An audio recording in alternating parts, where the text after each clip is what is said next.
Wow, I am still catching my breath from that debut. We have so much to talk about. Uh, Monsters are everywhere, and today we have some awesome humans to talk about everything you just saw. We just threw a ton of information at you, and we want to make sure to go through all of it with some of the people who made the set. So, hello and welcome to the Ikoria Lair of Behemoths debut after show. We're going to talk about what we just saw. We're going to talk a lot more about Companion and Mutate. We're going to preview some cards of our own, and we're going to answer some of your questions. Now, obviously, when we filmed what you just saw, circumstances were a little bit different than we had originally envisioned when we dreamed up this monster kickoff day.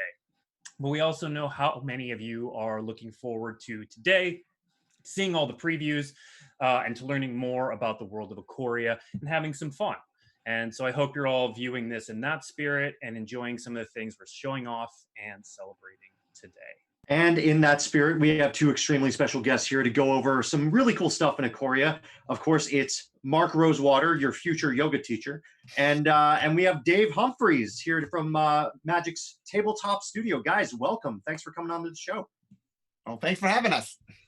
Yeah, and we're gonna spend a lot of time with Dave and Mark today. So start thinking up questions. I'm sure you have a ton about Acorrea, but I'm gonna answer what might be one of them right off the bat. So every set we have a buy a box promotion, and you may be wondering what the buy a box promotion is this time. Well, I'm gonna call it a monster size buy a box promotion because we have a lot going on.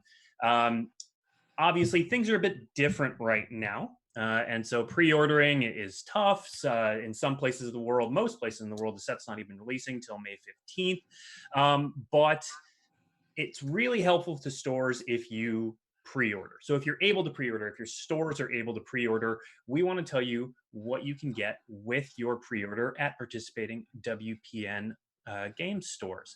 So if you pre-order a box, again, at any local WPN store that's participating, not only will you get the buy a box Godzilla that we showed off before, and not only will you get one of the random Godzilla series monster cards that we started showing off, and we'll be showing off all day, but you also get this arena bundle that our producer is going to throw up on the screen. They'll send you a code as soon as they're able to, and you can show off on Arena that you helped out your store with the Sarah Benevolent Avatar, a Mana Vault card sleeve, and a special trophy pet to let everyone know that you support your local game store. But now, let's move on to the meat of everything. Let's move on to the monsters and the mayhem and the humans that are here to tell us all about it. We have so much to recap. We have to start with the Godzilla series monsters stuff. Let's look at one of the ones that we showed off on stream. Let's pull off the Luminous Broodmoth Mothra combo. And Dave, what the heck are we doing here with Godzilla monsters invading Magic? Well, yeah, it was a great opportunity to make a special deal. With them, yeah, Luminous Broodmoth is really cool in that it features keyword counters. Keyword counters are just one of many ways in the set that you sort of get to build your own monster, if you will. It was an idea that came up actually with Amonkhet. I was the lead design for Amonkhet, and we had the punch-out cards there that came back, and it was at that point that I realized that this is something that we could use to show persistent changes to creatures, giving them keywords that you could represent with counters. We had this card as something like, let's have something that resembles Mothra in some way. Certainly that was the inspiration for this card design. And when we were able to actually bring it together, with a variant that has Mothra, that was really cool. Very nice. And then, so Dave, how did you work the Godzilla series monsters into the set? Did you design around them? Did you pick cards that had similar flavor to them? How did you pick those out? Right, process-wise, this happened once we were already pretty far along in design. So a lot of it was mean, again, we were drawing inspiration from a lot of popular media. So certainly there's some cards that were things that we already had in mind that could match other things in popular media. A lot of the cards we just tried to find the best fit. Like it came along late enough in the process that we just had to find things that were good matches. We made small tweaks to some cards and adjustments to make them feel more appropriate. But I feel like, yeah, we already had a lot of good stuff to work with in terms of matching stuff up well. All right. Well, let's move on to another Godzilla card. Steve, what's up next? Let's see here. I believe I have lost my copy of the schedule in the Let's ether. talk about Godzilla. Let's talk about Godzilla. Let's talk about literally Godzilla, King of the Monsters. So Godzilla, King of the Monsters is the buy a box promotional card. We do buy box promo card with every set. The Godzilla, King of the Monsters card. This is a cool mechanic. Dave, Mark, what's going on with this card? Like, we've seen abilities like this before having to do with toughness. This is, I think, the first time we've ever seen something like this with power.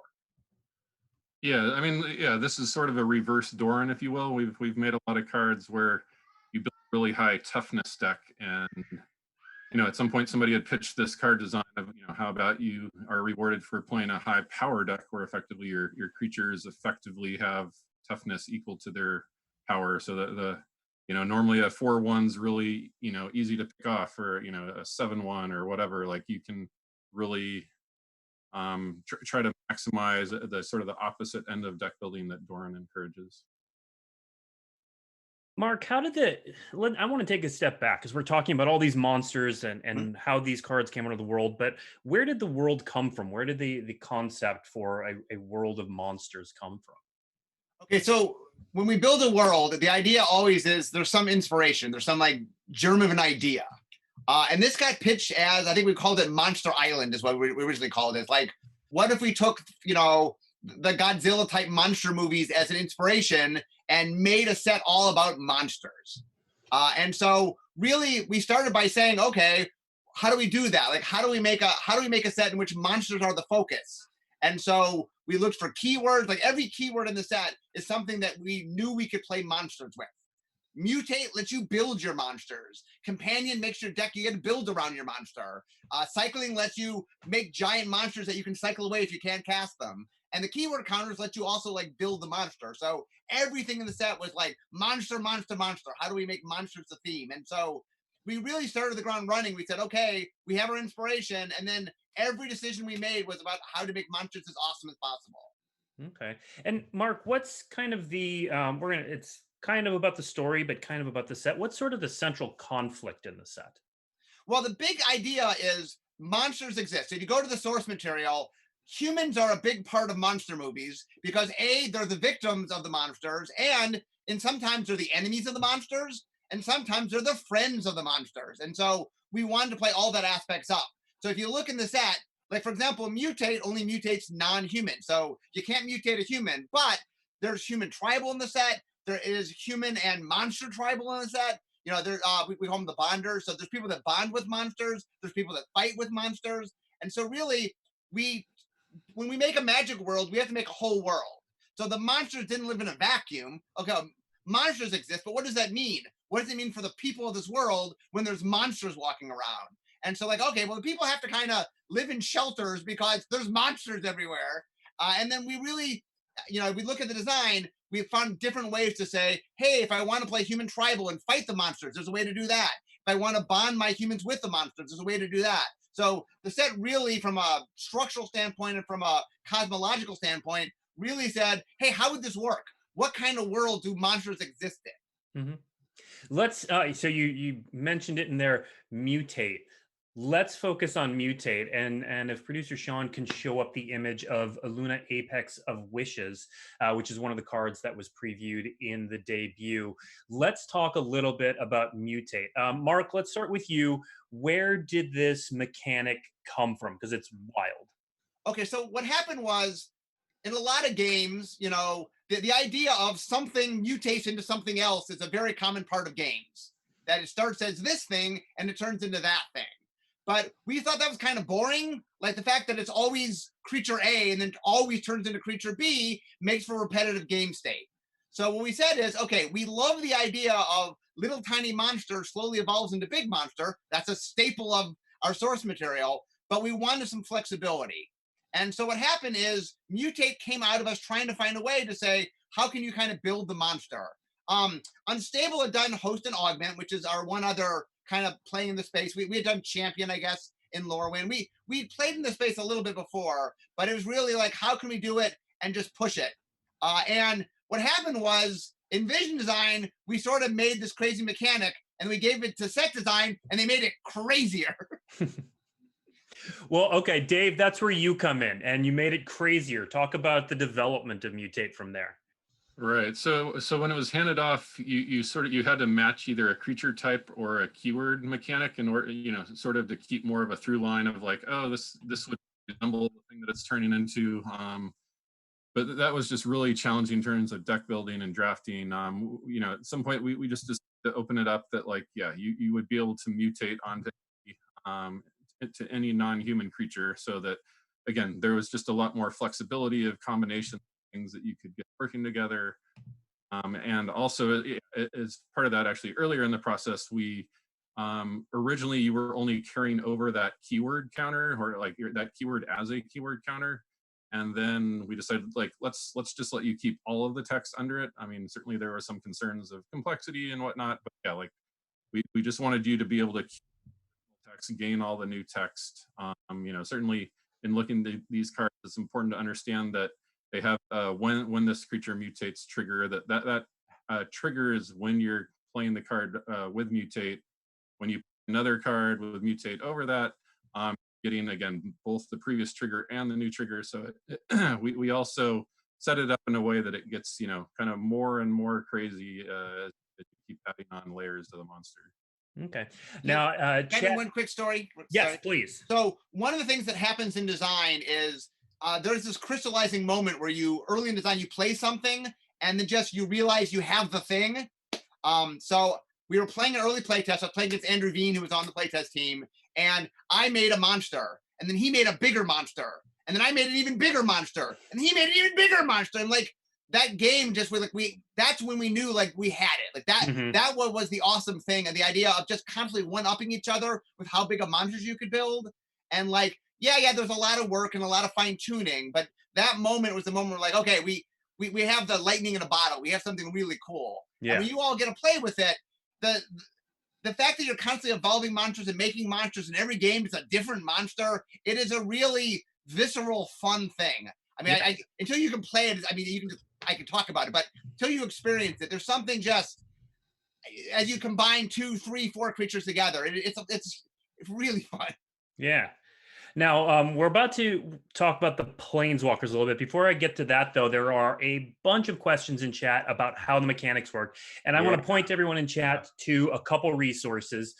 We will try to answer some questions on this chat, but note that Mark and Dave are not on the rules side of things, but we'll do the best we can. But there are 2 great resources. If you head to dailymtg.com right now, the mechanics article is up.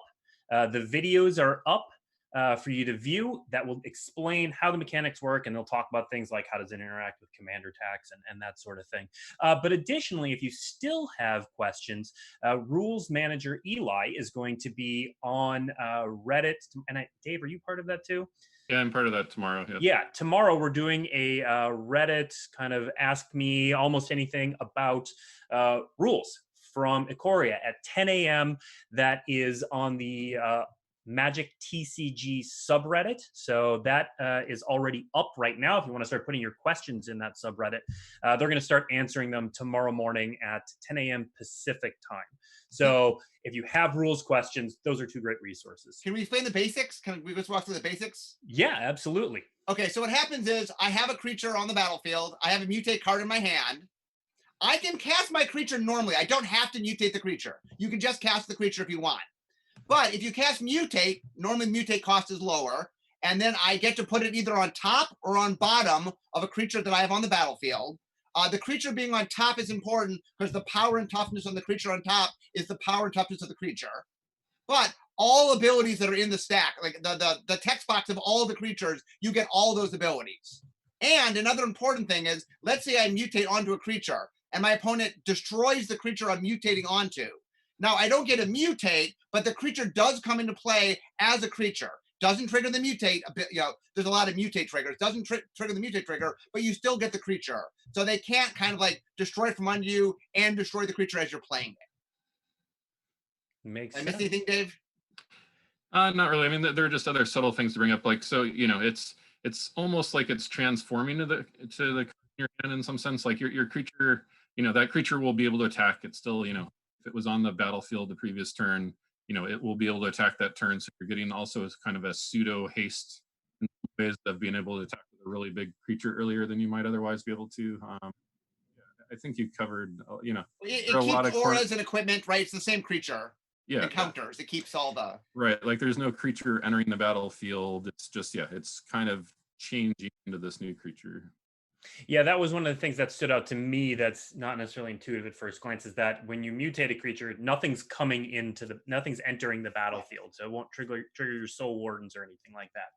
Right. And when it dies, like, or anytime they change zones, they're all going to that zone together. So all 3 cards that are representing the mutated creature, all 3 cards are going to your graveyard, but only 1 creature is dying. I mean, there are a lot of little things like that.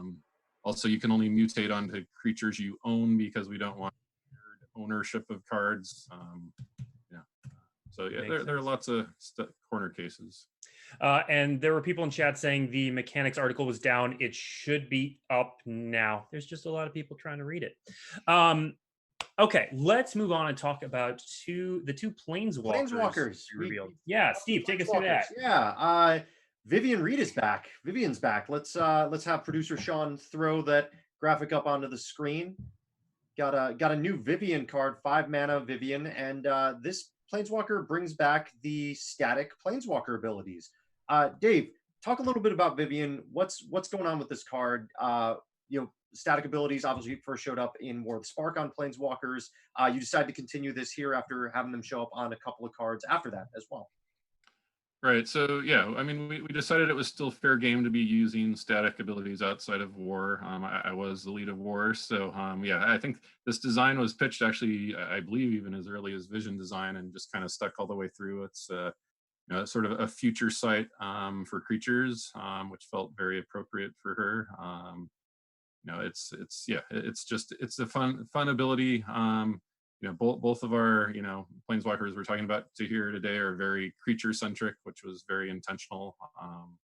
But yeah, she's doing cool stuff, helping you find other creatures. She can really get to other creatures. Even when you use her ability to search, you can get a new card on top of your deck. She can just keep the creatures flowing. And can I bring one thing up? She's also using the... So go ahead. Oh, I was just going to say, yeah, and she's also highlighting the new keyword counter mechanic.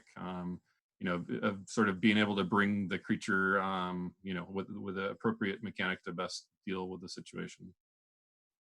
Yeah, the one thing I wanted to say is when we first introduced Planeswalkers many years ago, we tended to avoid the mechanics from the set. We tended to want them to sort of stand apart from the set. And we've really completely gone 180 from that direction. And we now try to incorporate the Planeswalkers into what the set's about if we can. And so the fact that she uses like keyword counters, like not every set has keyword counters, but this set does. And like planeswalkers make creatures, that's something that they do all the time. They make tokens, but the fact that she can customize her tokens just makes a very different kind of planeswalker from other planeswalkers, which is just, I think us embracing the mechanics of the set allows us to make very unique planeswalkers, and planeswalker design space is something near and dear to my heart. So trying to find more ways to make more different planeswalkers is important. Mm-hmm. And so we've mentioned keyword counters a few times. Dave, how are we giving people keyword counters? Right. So at least in a significant percentage of the packs will have cards with punch out counters. So there are, I mean, if you include +1/+1 counters, there are 10 different keyword counters, 9 different keyword counters plus +1/+1 counters. And so you'll get a punch out card with all of those counters available in a certain percentage of packs. So kind of like we did with Exert. Yeah, it's very similar to Amonkhet and Hour of Devastation packs in that regard. Okay, Makes sense. And I think, yeah, they each have sort of a little symbol, as a reminder. Mm-hmm. Can we mind if we say the keyword counters? Yeah, go for it. Okay, so the keyword counters are flying, first strike, death touch, hexproof, lifelink, menace, reach, trample, and vigilance. And don't worry, there aren't very many hexproof counters. Steve, what's our next Planeswalker? This is a new character that people saw for the first time during the debut stream. This is Luca, Coppercoat Outcast. Pretty crazy card here. Mono red Planeswalker, cute little wing cat in the pictures. Talk a little bit about the development of Luca. I mean, we've talked broadly a lot in terms of how you bring a new Planeswalker and make them feel unique. What was the creative brief for Luca, and how did you fulfill that in the design of this card? Right. So Luca was to be like one of the primary bonders in the story. So we wanted to play that up, and also just in tune, trying to tie it in tune with a world where there's a lot of mutation going on. So the minus ability of Luca is meant to sort of be showing like a callback to polymorph, which is now something we identify more as a red ability, and set it up so that, yeah, it would actually be mutating in some sense, not like mutate in the mechanic in the set, but just, yeah, that change a creature into a more powerful creature, so that it's only polymorphing up in the curve. The plus on there is just trying to tie this into, making a red Planeswalker that cares about creatures. That's not, again, something that we'd often do, but that you're getting sort of an effect that's giving you access to creatures again, and that like you have to have a Luca on the battlefield. So it's sort of more of an extreme version of almost getting the card draw in red. Like, yeah, it's still sort of a temporary thing, still conditional, and just really trying to play up that this character is, yeah, it's really, yeah, a bonder, and that they're all about creatures. And what's great about Luca is that he's pretty central to the story. And so we have two story graphics we're going to throw up here. But to answer a lot of your questions, yes, Luca is the mysterious character on the front of the ebook Sundered Bond by Django Wexler that is available for pre-order on Amazon.com right now. Luca's story runs throughout all of Ikoria, and Vivian is a character who he meets up with along the way. Let's throw up two of the story graphics. We've got, let's see, who are we doing first? Let's do Luca first. So Luca is a member of the Coppercoats, a military force sworn to protect the city of Drannith from monsters. As the story opens, Luca dreams of advancing through the military ranks like Drannith's leader, General Kudro. But soon he will embark on a journey of self-discovery, awakening powerful abilities that threaten that dream. So the story of Sundered Bond will follow Luca's journey as he goes from Coppercoat to something else entirely. And then let's bring up Vivian.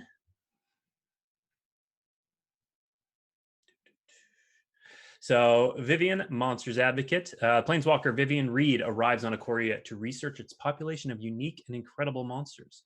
She holds nature in the highest regard, significantly higher than she holds humanity.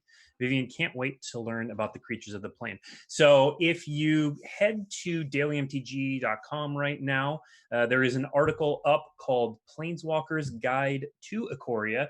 It's written by Chris Mooney, but in the voice of Vivian, exploring Ikoria and talking about the world of Ikoria. So if you're interested in the lore and the backstory for Ikoria, not only check out that, but we're going to be putting up these types of story graphics all throughout previews, starting today, going through the end of previews on the 10th, and we'll be collecting them on dailymtg.com so that you can follow along with the story, even if you don't read the ebook.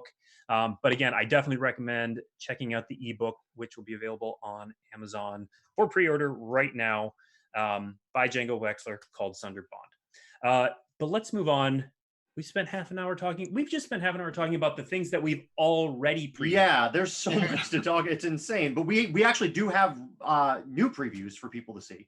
We do have new previews to see. Let's show the new previews. Let's show the new previews. The first one is adorable. and also happens to be a companion. Let's bring up Lutri the Spell Chaser. Lutri is a companion, and of course you can see the regular and booster fun version here. The companion reads, each non-land card in your starting deck has a different name. That's going to sound familiar to a lot of people who play Brawl and Commander out there, and we'll talk about that in a second. Lutri has Flash, and when Lutri the Spell Chaser enters the battlefield, if you cast it, copy target instant or sorcery spell you control. You may choose new targets for the copy, but of course the most important part of this card is that type line which says Elemental Otter. Otters, yes, we did Otter. it. Here is the elemental otter I teased. Okay, let's Dave, let's start with you, because that companion line says each non-land card in your starting deck has a different name. That sounds like a couple formats I know. Yeah, so yeah, certainly. So I mean, I'll start with saying, yeah, companion certainly I expect to be kind of one of the more exciting, polarizing mechanics in the set. Right, like this started, the genesis of this came from a couple different directions together. Like in general, like one of the things I've been very excited to do since I got here was to have a deck building mechanic of some sort. I mean, we've seen a card like Battle of Wits or something, but really explored like how do we go all out with like make that cares about deck building in some way. So yeah, we had a lot to work through there. And then the other direction that this came about was just there was a desire to like how could we have some sort of card that kind of starts in play in some sense. Certainly we've seen the power of that for Commander and Brawl for those audiences. I mean, that's not the only appeal there, but one of the appeals. And so yeah, I had worked on a mini team and sort of saw that these two things could come together and like, well, how can we give you a card that starts in play or starts in your hand or whatever? That's like kind of ridiculous. Like that would just be big at an advantage. Well, what if you have to go through a deck building challenge or whatnot that offsets the you know, that powerful thing you're getting can be offset by something that's actually a restriction or a harder thing to do. So you know, it seemed like it had a lot of promise. I felt like it tied very well into a sense of like bonding is a big part of this world where you, the player, in some sense, bonding with this cool creature card that's kind of quirky, and maybe you share some sort of like, yes, we both like, you know, with Karuga you saw in the earlier video that, you know, we share a love of like large, you know, big spells or whatever. So that was sort of the genesis of this. I mean, certainly, you know, one of the biggest things was to have conditions that were fun. You know, that's often true of most mechanics we work on, but yeah, like we wanted to be asking you to do something fun, like playing a singleton deck is fun, playing big spells is fun. Like we did discard some things like, oh, well, that, you know, it's not really fun to make me go through this particular challenge. You know, for limited, these are a blast. Like, yeah, I love getting these cards in limited, especially in pack one. They get harder as you go on, but like, so the two you've seen so far are very doable and limited. And that was certainly one of the goals, was to have it doable, both limited and constructed. And in draft, it's kind of like a little bit like a stipulation draft, which some of you might have seen streamers do, or in the community cup or something, where it really changes the valuations of things. Like, and yeah, even on the cards you've seen, there are a lot of ways that it affects your draft that are kind of subtle, and I won't spoil it because a lot of the fun is just the discovery of how much this changes how you evaluate cards. And again, a lot of the goal of this overall is to, you know, like a lot of people would pitch like, oh, how about like a companion that makes all of your tribal cards better or something. It's like, we actually want you to, for the most part, I mean, like there certainly be slight exceptions here and there, but we want you to build new decks. We want you to, you know, we're not just trying to like, oh, we'll make this particular type of deck better. We want you to totally reanalyze how you think about cards and how you think about deck building. And yeah, so there's a lot that went into this. One of the biggest concerns we had was just this being too repetitive. I mean, we're giving you a card that you can play every game. You can play it like, you know, if you get to that mana, you'll play it every game. Won't that get repetitive? You know, certainly when I started off, I felt like we'd need a lot that were higher converted mana costs, so that, you know, there's just some variance on when you get to that many lands and play to cast it. I think play design helped me find a lot of tricks to make it that we could get them lower in the curve. The most important things we realized is trying to make card designs that weren't necessarily best play just on curve, especially if we put them lower in the curve, like Lutri, like you want to kind of save it up to optimize with the best spell you can. Like, again, you're not going to just want to play this on turn 3. You could play it on Lutri on turn 3, but you're best saving that up for the optimal time. Kruga is sort of the game where you want to maximize the number of high CMC permanents before you play it. You know, like another big thing here was having them be verifiable. So Lutri is actually probably the hardest card to kind of verify that your opponent's like not cheating it in some fashion. Like almost all of the others, so there are 10 of these. There's a cycle at rare of hybrid mana cost companions. But we wanted to make it really easy to know if your opponent like was doing it or not. For the most part, like with Kruga, like, oh wait, you just played a card that was too low on the cost. You're not allowed to do that or whatever. We wanted these to be very easy to verify. It should be pretty obvious if your opponent's not doing this. Like we didn't want concerns like judge and see, my opponent's deck. And so we tried to make it just really easy to know if your opponent was doing this. Lutri is probably the hardest one, but again, like it's, like we sort of go through how do I know my opponent has 4 lightning bolts in their deck or whatever else. So, there's some amount of, just expectations. Okay. And then finally, like one important thing that gets lost in all this is you can put these in your deck. You can play 4 of these companions in your deck. So we try to strike a balance where you might want to put them in your deck. And many of them you could play as a companion outside your deck, usually meaning in your. So you do have to give up a sideboard slot for these and competitive play. But yeah, you could actually put some of these in your deck and as your companion, assuming that you're not violating your own companion condition with the card itself. Yeah.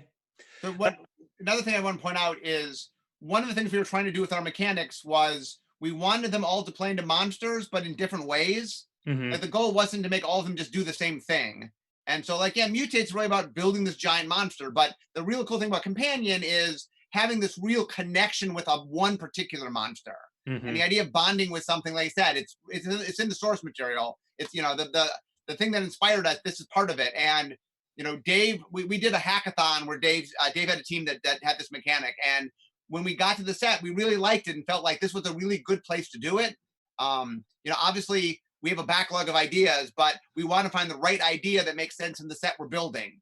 And in Monster World, we want this, it just was a perfect fit. So it really, both Mutate and Companion are a little out there. The one concern we had sort of going in is when we handed off the file, both of those are pretty weird mechanics. They're both, they're complicated, but they're both flavorful and they both made so much sense in Monster World. We said, okay, yeah, let's do it. But that's one of the key things that we were looking for in designing this is making sure mechanics were just whatever. They really hit to the home of what we were doing.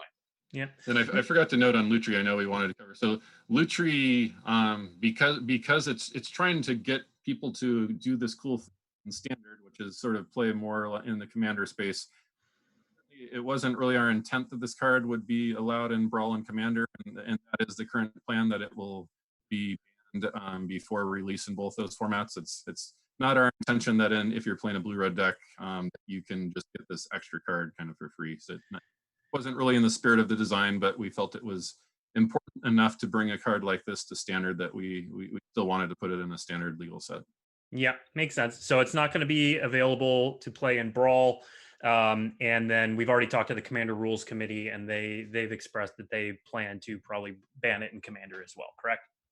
Yep. Yeah, Okay. yeah. They will be banning it. Okay.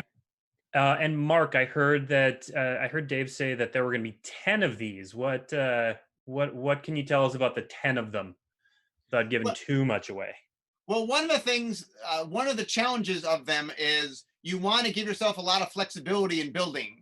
And so hybrid mana was sort of the perfect answer to this, because hybrid mana means I have options on where I can play it and how I can play it. So take Lutri. Lutri needs to go in a deck that has blue or a deck that has red. Now, it can be blue and red if you want, but you don't need both. And the reason we ended up putting them at rare, in Vision Design, we actually had an uncommon cycle and a rare cycle. And the idea originally was uncommon were more for draft, and then the rares were more for constructed. But what we found was they worked better if you got them a little less in draft. And so we ended up moving them all to rare. And so it ended up becoming a rare hybrid cycle. And like I said, this is an elemental otter. They're made creatively to be fun, to be things that, there are a lot of different kinds of things we're doing, but each one of them was made to be something that you could identify with, so that if this is your card and you're building your deck around it, you can really connect with it. Makes sense.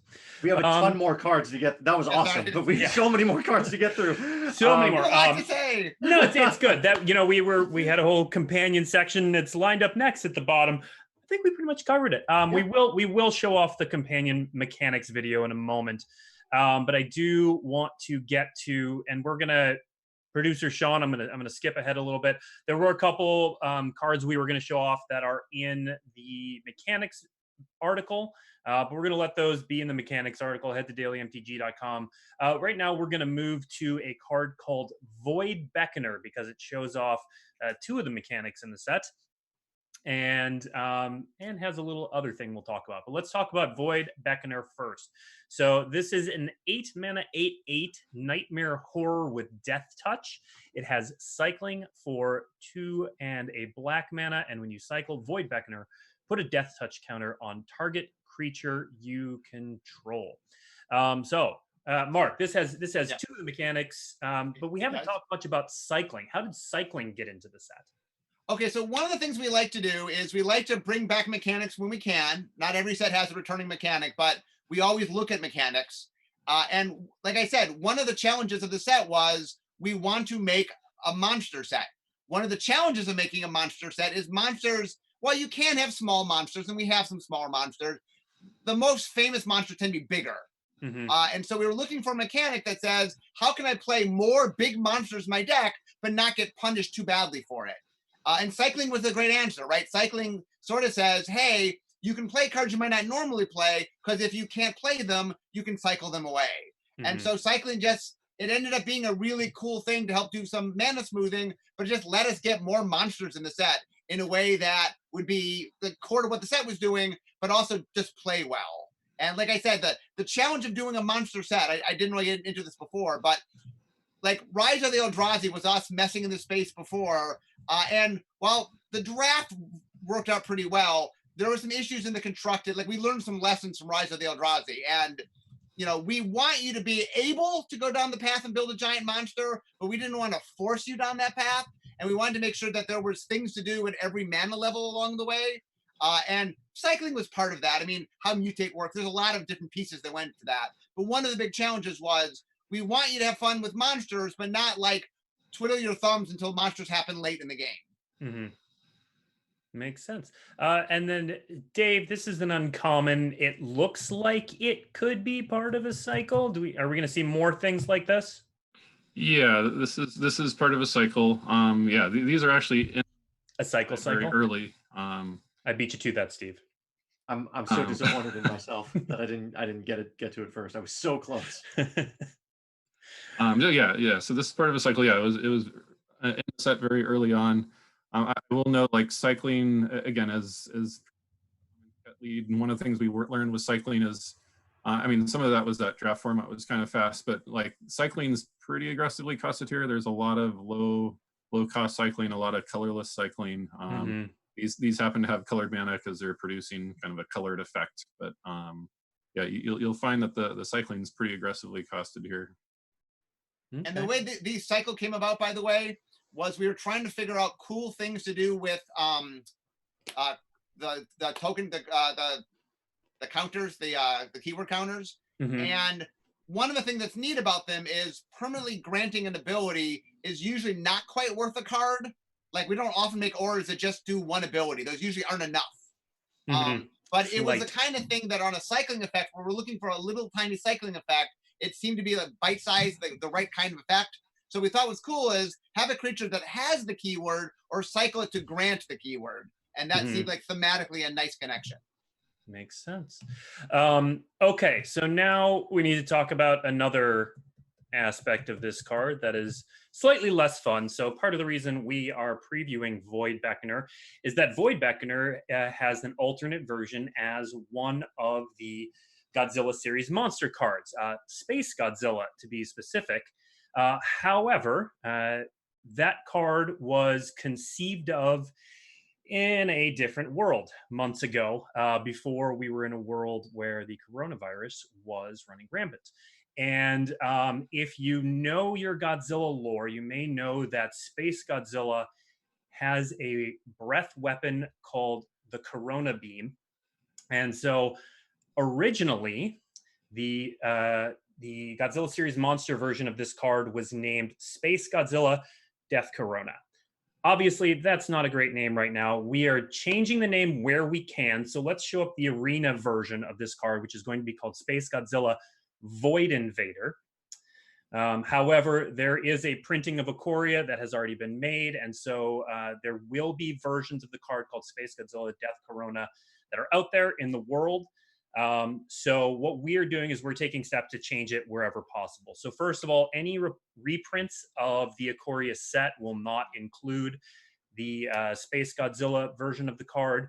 On Magic the Gathering Arena, we are doing it as the Space Godzilla Void Invader card that you see up on your screen.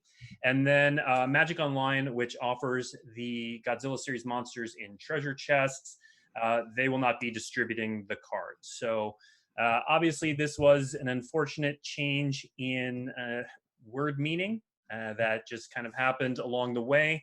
But we are taking steps to avoid it where we can. But you will see this card. We'll have a statement going up on Daily MTG in about 11 minutes where you can see both versions of the card. But we'll be reverting to this card as Space Godzilla Void Invader going forward. Okay. Let's move on. Yeah, we've first of all, if you have questions, please put them in chat after the onslaught of reactions stops. Please put your questions in chat for Mark or for Dave or for me and Blake. Questions about Ikoria, questions about the preview schedule, anything you got, go ahead and put it into the chat. We're happy to answer what we can. We are going to show the companion mechanics video to give you guys some time to put some questions into the chat, and so we can give you guys a little more information about companions. So we'll have producer Sean queue up that video, put your questions in chat, and we will answer some of them after the break. Ikoria, Lair of Behemoths, Mechanic Spotlight, Companion. Ikoria isn't for the faint of heart. There are gigantic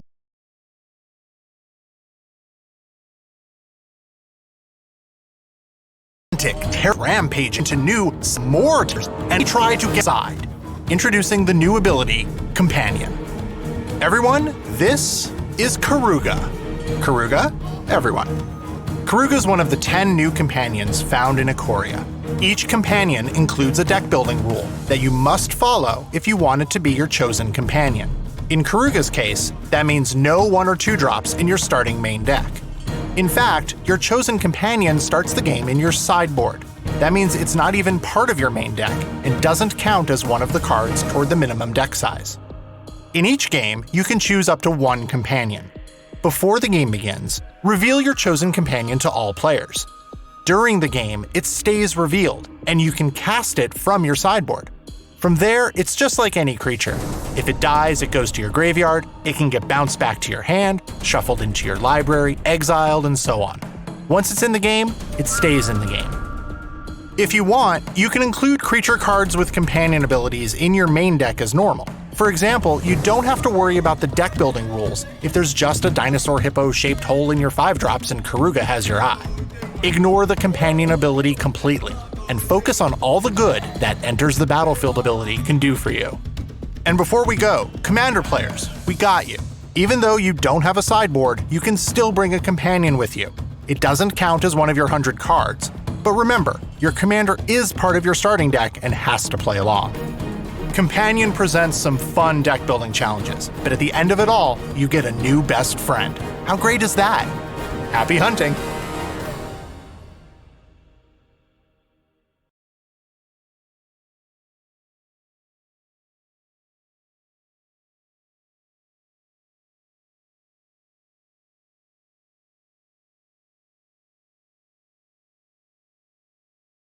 Get the Godzilla series monster cards. How do you obtain them? And I know that you have a good answer for that, Blake.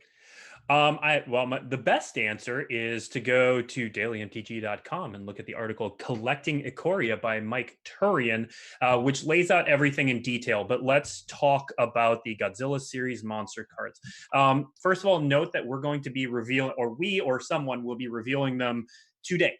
All the Godzilla series monster cards are going to be revealed today. It is a monster size preview day, but there are a couple ways to get them. The first is to, as I said at the top of the show, to just buy a box from your local game store. If you buy a box from your local game store while supplies last, you could get 2 Godzilla series monster cards. So there's the buy a box promo that stores can give out with their pre-orders. That is the Godzilla card, King of the Monsters, that we showed off. And then inside draft booster boxes, so a normal booster display, you will get a pack, a little pack inside that has a box topper that will have one of the 15 or 18, and I'll get to that in a moment, Godzilla series monster cards. So you'll get one randomly plus the Godzilla. And then they also come in collector boosters. So each collector booster will have one Godzilla series monster card. It could be foil, it could be non-foil. They'll both be in there. Now, I said 15 or 18. Yes. Yes. So let's that was a talk question about this. that came up immediately. Yes, there are. So Godzilla has a really strong tie to Japan, obviously. And so we did, much like we did with War of the Spark, we did something special for Japanese booster boxes of Ikoria. There are 3 Godzilla series monster cards that can only be found in Japanese booster packs. They only exist in Japanese. They have main set counterparts like every other Godzilla series card that's just in the set. You can get in any language, but there are 3 special ones that are set aside for Japanese only. So there's 15 for every language, 3 for Japanese, and that's where the 18 number comes from. But I definitely encourage you to head to dailymtg.com and head out and check out the Collecting Acorrea, which will lay out not only those Godzilla series monster cards, but all the ways you can get the various versions of cards in the set. And like Blake said, you'll see though every single Godzilla series monster will be revealed by the end of the day, including the ones that are only available in Japanese language. Yep. Let's ask one of the companion questions that we got, Dave. Is there any overlap between the companions? So could you, for example, run 2 companions for the same deck? Yeah, we initially, at Vision Handoff, for example, you could run as many as you wanted. We quickly learned that got out of control when I think maybe like Corey Bowen or someone built a deck with like 5, and then that was just really unwieldy, and we decided to, just companion per deck at a time. Technically, you could start play game 1 with 1 companion and then sideboard in such a fashion that you had a different companion for game 2, meeting its condition, but you can only ever start the game with 1 with access to 1 companion. Makes sense. Steve, what you got next? Somebody asked you a personal question, Blake. They asked, do you know my father, Jake Krob? I do. I used to work for him when I was a newspaper reporter back in Iowa. Yeah, I did. Hi, Krabs. We have some commander and companion questions. Proliferate. How do keyword counters work with proliferate? That was a question that I thought was fun. My understanding is you'd get 1 more of each of those counters on them. I will note that certainly the first time we're exploring this, I didn't do a whole lot of stuff where we'd want you to just get more counters on stuff that wouldn't matter. So there's not a ton of moving around of counters or whatever. It's kind of more or less the set's got enough new exciting stuff going on that we didn't really need to have a bunch of extra stuff like that going on. But yeah, you can proliferate them and find, certainly there are cards in Magic that would move them around.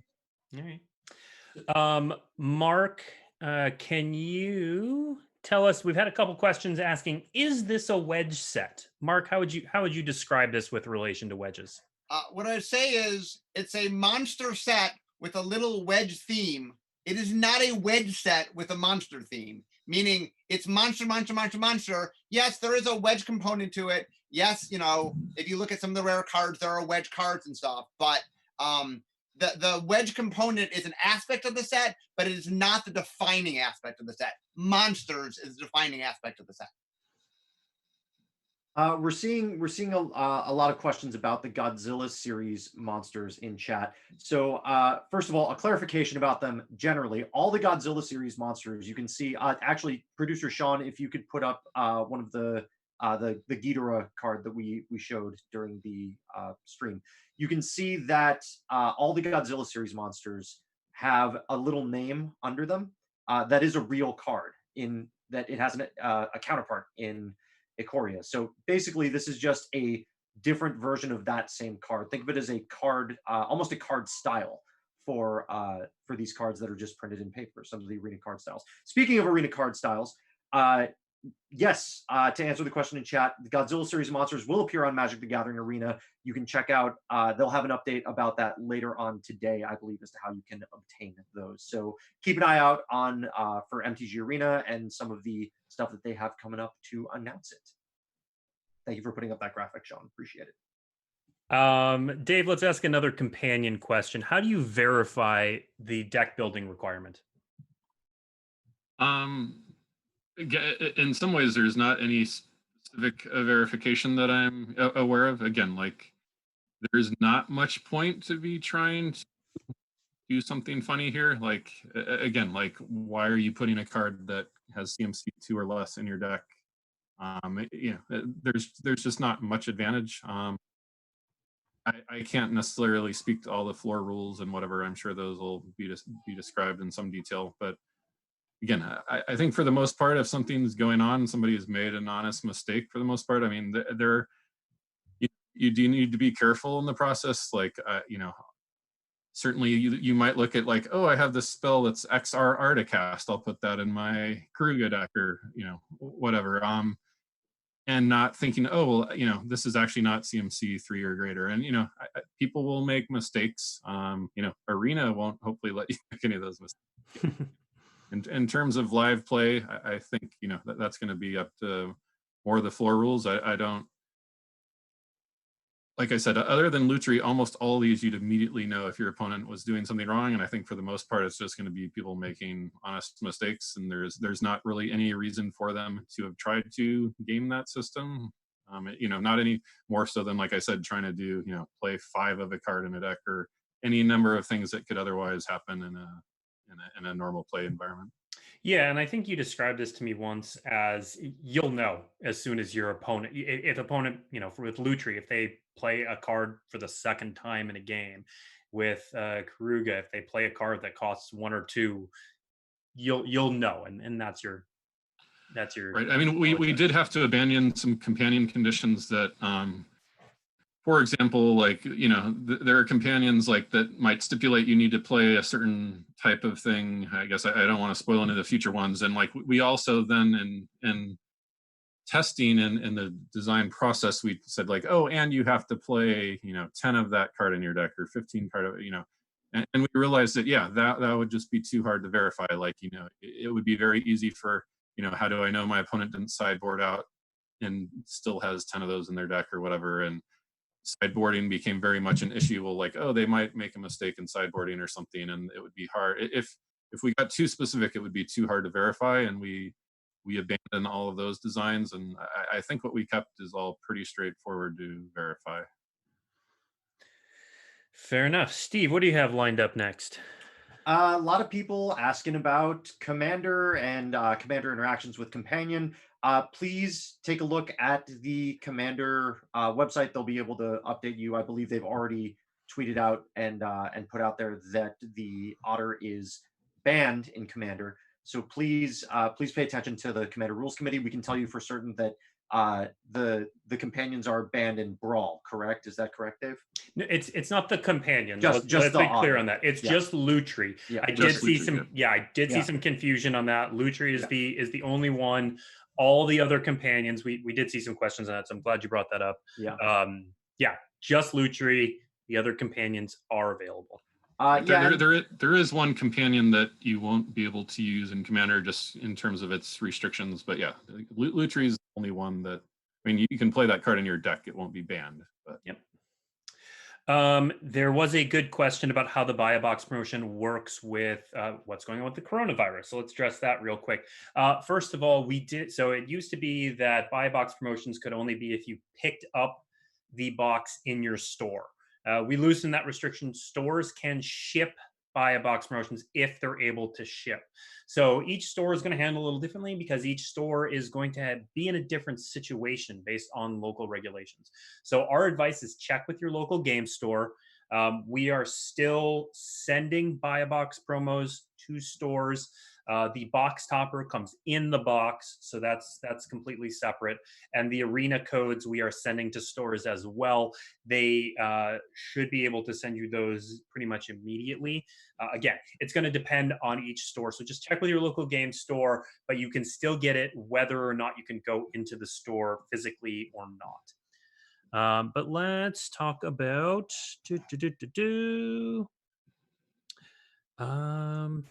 And Blake, for box toppers, those are similar to the box toppers we've done in the past, where it's actually sealed inside the full draft booster display, correct? Yes. All right, Mark, yes or no answer here. Okay. Because we're getting a lot of questions about this. Does the set have a cycle of rare lands? Yes, the set of cycle of rare lands. Okay. That's as far as we'll go with. That's as far as we're going. We're not saying anything else about the lands. You can stop asking in chat.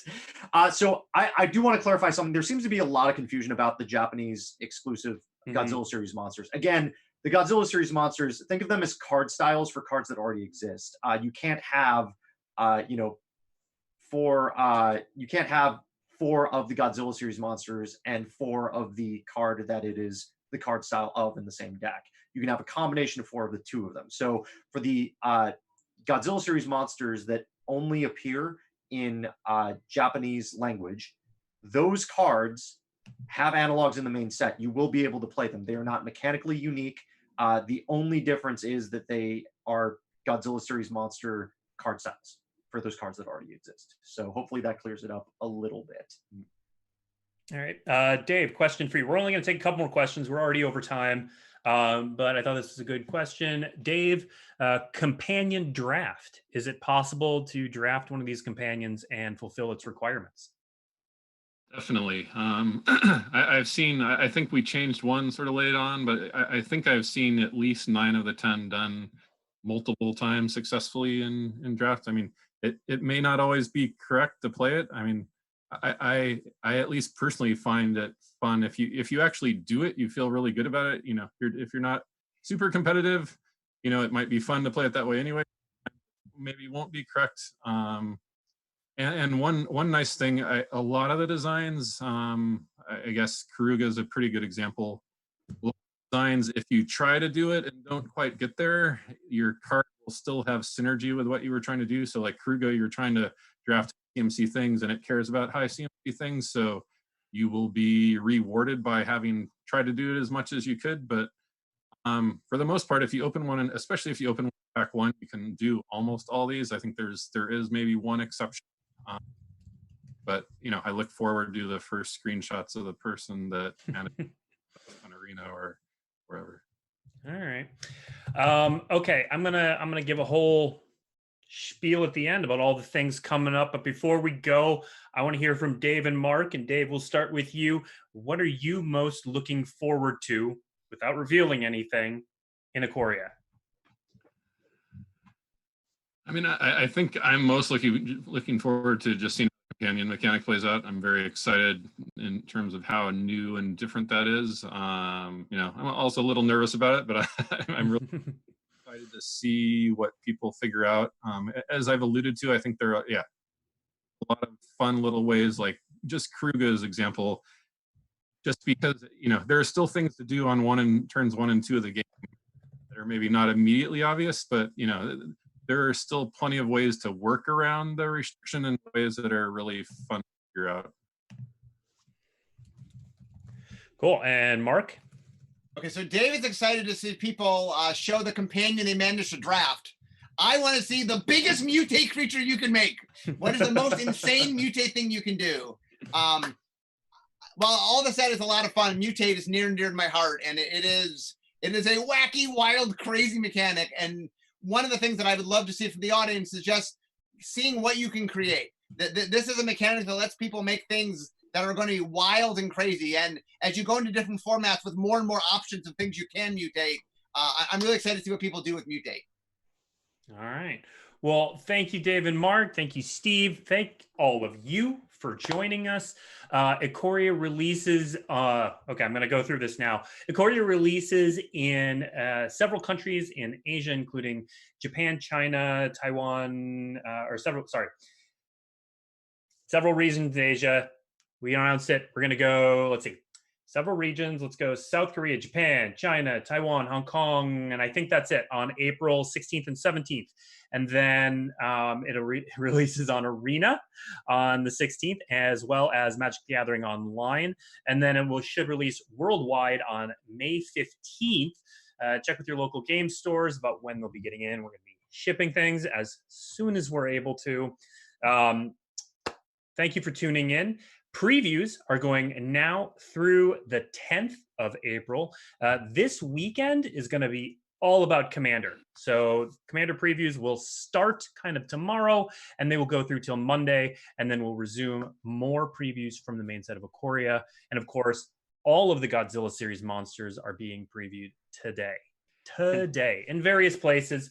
And so look for those on the internet. And for those of you that like Commander, don't forget that this weekend is Commander weekend. Previews for the Commander 2020 decks will be going up this weekend, right, Blake? The deck lists will be going up on Monday. Right. Sorry, the previews will be happening this weekend. Deck lists on Monday. Happening this weekend, and then we'll 5 videos will be put up on Monday, showing off each of the deck lists from different content creators, and we'll be putting up the deck lists alongside those. And if you want to know more about how those decks got made, that's next week's episode. We'll be back at our normal time at 2 p.m. Pacific, talking to Gavin Verhey and Corey Bowen from the Tabletop Studio. 2:30 p.m. because 2:30 p.m. Sorry, my child's nap. Our new normal time. This is working. Our new normal time. Thank you for joining us. We will see everyone next week.